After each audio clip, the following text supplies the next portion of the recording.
Algumas pessoas têm me perguntado sobre o perfil da igreja de um modo geral.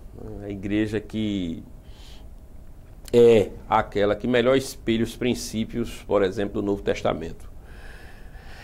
Eu penso que toda palavra assertiva em relação a uma pergunta como essa, ela deve levar em consideração, e não pode ser diferente, uma comparação com aquilo que nós vivemos na atualidade. E na atualidade nós vivemos fatores que, obviamente, o Novo Testamento não poderia prever. Não é? Na época do Novo Testamento não havia, por exemplo, redes sociais, não havia essa facilidade das pessoas exporem, né, para outros, para o público em geral, quais são as suas pretensões, quais são as suas opiniões, quais são suas análises, etc. Como isso hoje é possível, nós entendemos então que muito daquilo que pensava acerca da igreja estava errado. Ou seja, as pessoas, elas na igreja, de um modo geral, e vê-se isso principalmente pelas redes sociais, elas são muito menos conservadoras em termos bíblicos do que se imaginava. A ideia de que a igreja cristã evangélica no Brasil, ela tinha um perfil, isso muda de figura a partir de uma análise rápida das redes sociais, porque vemos que as pessoas, por exemplo, elas têm pontos que são muito discordantes, não somente umas das outras, mas da própria Escritura, da própria Bíblia. A Bíblia, apesar de ser usada como mote, não é, na caracterização do evangélico, o evangélico sempre foi caracterizado com a Bíblia, como alguém que defende a Bíblia, a partir da Reforma, como alguém que defende o lema de sola escritura, etc. O evangélico, de um modo geral, não conhece a Bíblia. O evangélico, de um modo geral, o cristão evangélico, ele não tem apreço pela leitura da Bíblia. Ele não conhece a Escritura, não é? Ele defende a Bíblia, mas de um modo geral, ele a desconhece e não se importa em conhecer. Esta é a verdade dura do Evangelho, dura da nossa realidade, não é? Quando nós entendemos esse ponto, observamos que, por comparação, como eu disse no início, é muito difícil que nós encaixemos a igreja evangélica atual como um padrão nos moldes neotestamentários. A igreja do Novo Testamento era uma igreja que, como diz o livro de Atos dos Apóstolos, perseverava na doutrina dos apóstolos. Esse é um ponto fundamental da igreja neotestamentária. Era uma igreja perseverante e perseverante na doutrina. Ou seja, era uma igreja que não cessava de buscar a verdade doutrinária da revelação de Deus. A doutrina, ela poderia se deformar, porque a doutrina é ensinada pelos homens e os homens são o ponto falho na doutrina. Mas observe que quando a doutrina ela é pura, né, ela inevitavelmente leva as pessoas dispostas para mais próximas de Deus, e era esse poder que a igreja primitiva, a igreja do Novo Testamento tinha, era esse poder que ela tinha, nenhum outro além deste poder, ou seja, de ser uma igreja que buscava a doutrina pura da revelação de Deus, a verdade de Deus, uma verdade que transcendia muito os pensamentos dos homens.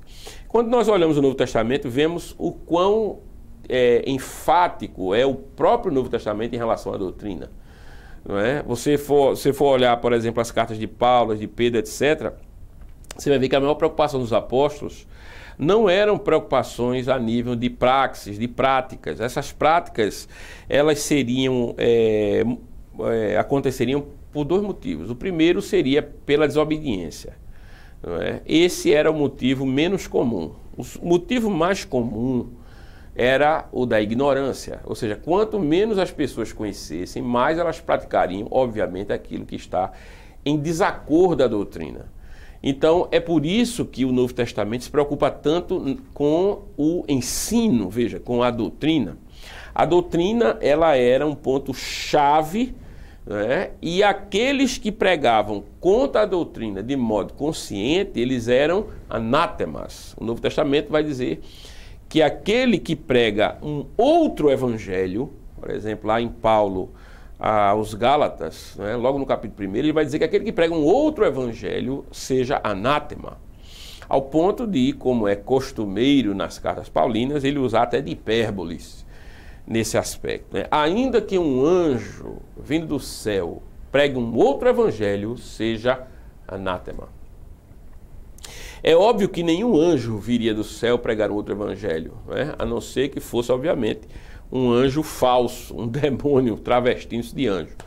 Mas Paulo não está preocupado muito em demônios virem pregar um outro evangelho. Ele está querendo enfatizar a importância da doutrina correta.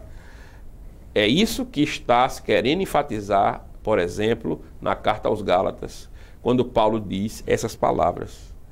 Quando nós entendemos bem isso, e comparando-se àquilo que nós temos hoje em dia, nós observamos então que hoje em dia, de um modo geral, as pessoas, por não conhecerem a Bíblia, elas incorrem em erros que são grosseiros. Não é de admirar que o leque, né, espectral do evangelho, ou daquilo que significa evangélico, seja tão grande. O leque, né, daquilo que se denomina cristão evangélico vai desde práticas que são mais conservadoras em relação à Bíblia até extravagâncias que nós não podemos classificá-las dada a bizarrice. Vai desde a crença na operação do Espírito Santo, conforme, penso eu, prescreve o Novo Testamento, até a ideia de que o Espírito Santo não age mais, não fala mais, né? Até a ideia de que, por exemplo, a Bíblia, ela por si só e exclusivamente é suficiente para todo a harmonia e o direcionamento da igreja. Por exemplo, essas visões concorrentes, né, acerca do Espírito Santo mostram como o meio evangelical é dividido e, portanto, um meio fragilizado.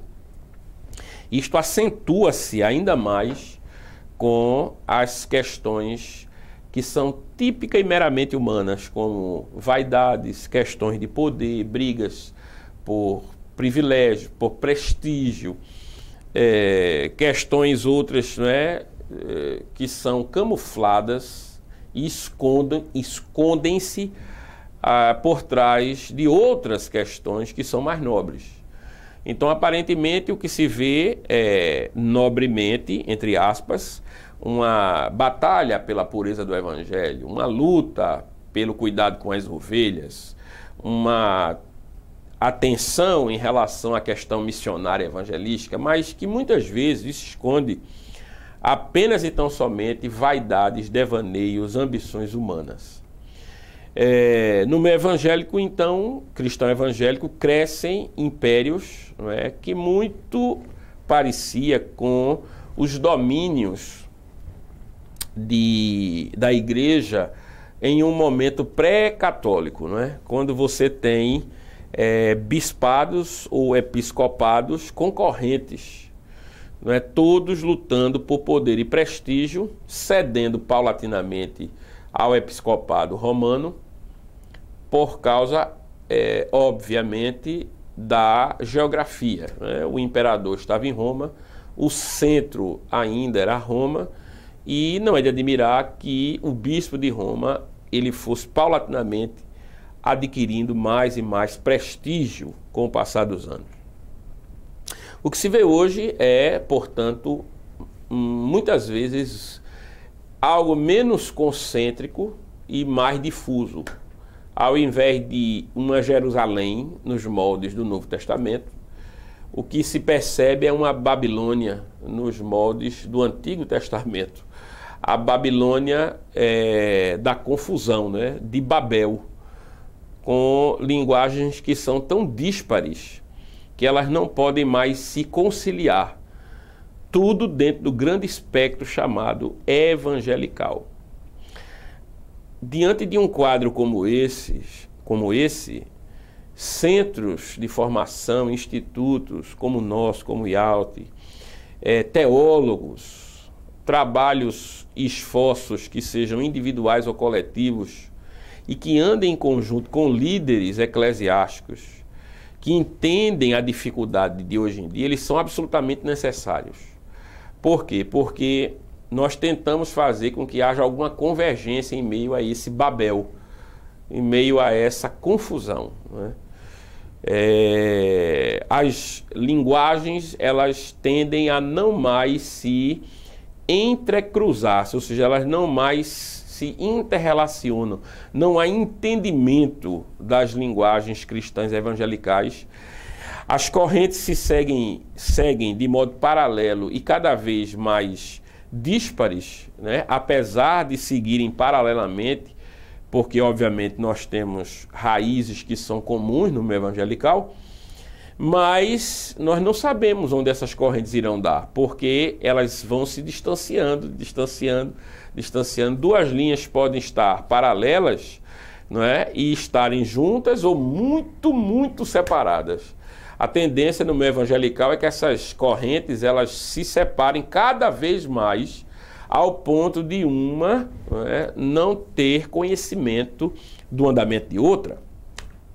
A pergunta que fica diante desse cenário é como pode haver unidade? Como poderá haver união?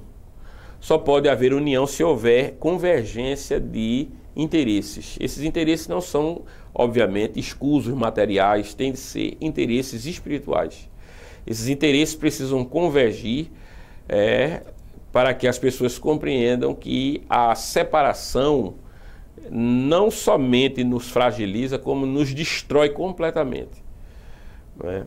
E esse é o grande perigo, por exemplo, para as denominações. As denominações, elas tendem a deixar de existir com o passar dos anos, porque seguem carreiras solo, não é? Essa carreira solo denominacional, ela tem um prazo de validade. Não quero ser aqui um analista que vê a história de modo cíclico, porque eu não vejo nenhum sentido nisso. A história ela segue sempre um caminho em que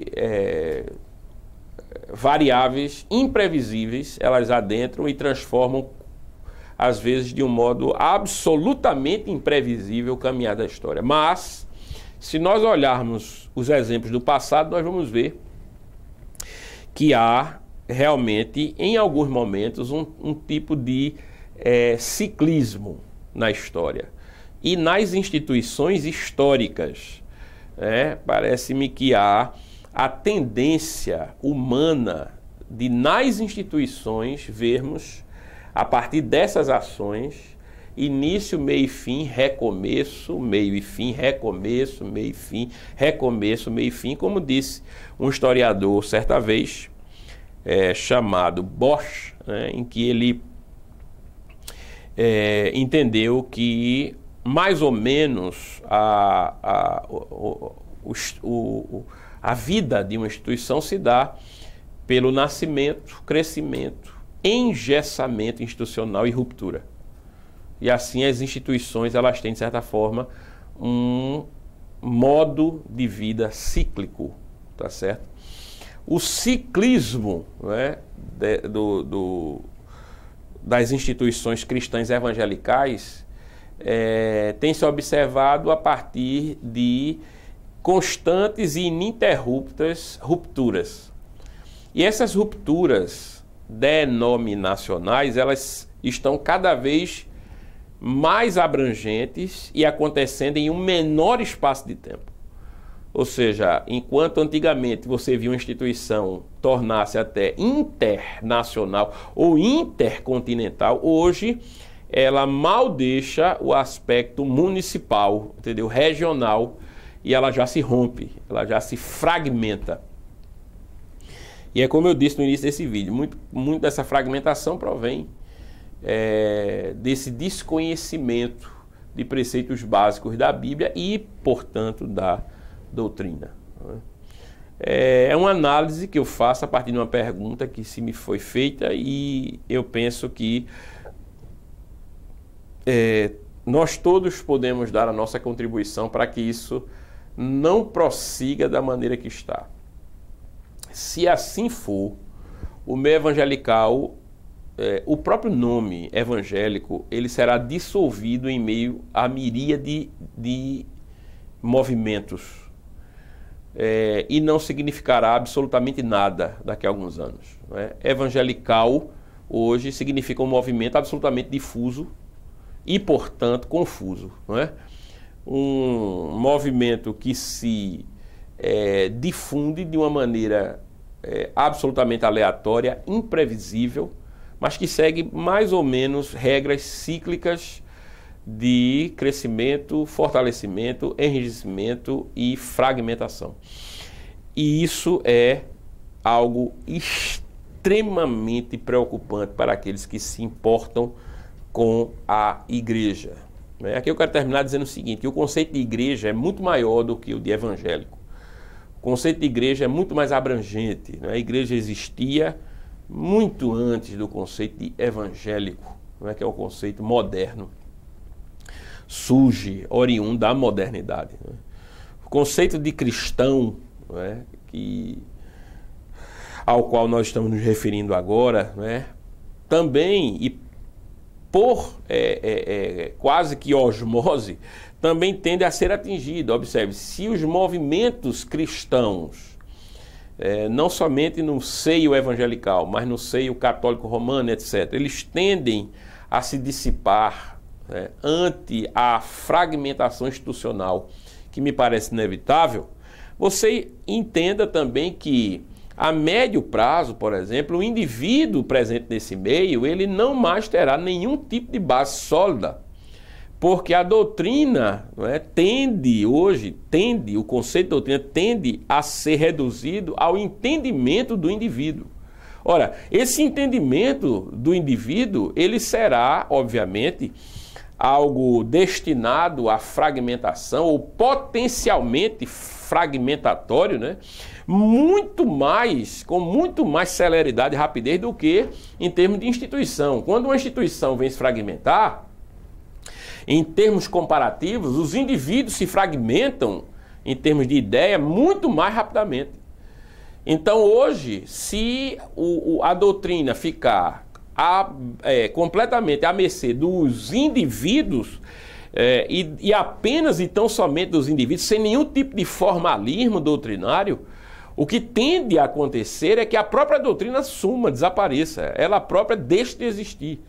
Por quê? Porque nós vamos ver tantas mesclas, tantas fusões, tantas adições, tantas subtrações do conceito de doutrina, que cada um viverá a doutrina a partir daquilo que entende como correto, como certo, como espiritual ou como não espiritual. Você está compreendendo o problema disso? Quer dizer, é algo que a médio prazo tende a se tornar um problema talvez irreversível. O que me espanta é que os líderes, eles não se preocupam com o amanhã, eles se preocupam com o hoje, ou mais especificamente com os seus próprios ministérios. Eu acho que há um tipo de síndrome, de Salomão. Salomão sabia que o reino ia ser dividido a partir do seu próprio pecado, mas quando ele sabe que não será nos seus dias, ele se tranquiliza e diz, ainda bem que isso não vai acontecer nos meus dias, vai acontecer nos dias dos meus descendentes, então está tudo certo.